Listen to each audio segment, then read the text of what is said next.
How to fix Hive Thermostat stuck on searching. So basically a few things you can try to hopefully and potentially fix your problem. So the first thing you can do is to check the Hive Hub light. So look at the LED of your Hive Hub. If it's solid green, it's connected properly. If it's flashing green, the hub itself is still starting up. And if it's flashing amber or red, there's the connection problem. So if it's not solid green, you're gonna have to unplug the hub for 30 seconds, then plug it back in. Then you're gonna wait for at least 5 minutes for it to fully reconnect.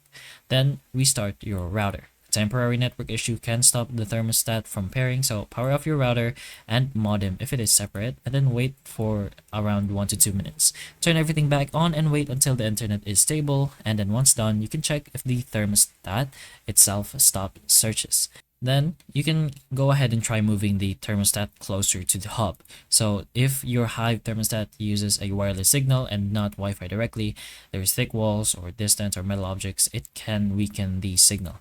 So you can bring the thermostat itself into the same room as the hub and then wait a minute to see if it connects. If it does, the signal interference is likely the issue, so you're gonna have to do something about that. Maybe you can bring your router closer to the hub itself. The next option you have is to replace or reset the batteries. So low or poorly seated batteries can cause constant searching. So if your hub or Hive device is set or powered with batteries, you can go ahead, insert fresh alkaline batteries and then the non-rechargeable ones. The thermostat should restart and attempt to reconnect. And finally, you can repair the thermostat to the hub. So go ahead to the Hive app in your mobile device, go to install devices, you can choose the thermostat, and then follow the pairing steps exactly as shown. But make sure you unpair it first and then do the process again to however you paired it in the first place.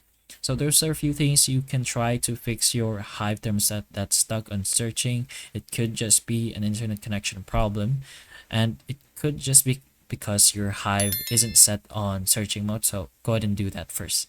But hopefully the information of this video can help you, and if it can, please like and subscribe for more videos like this, and that's all.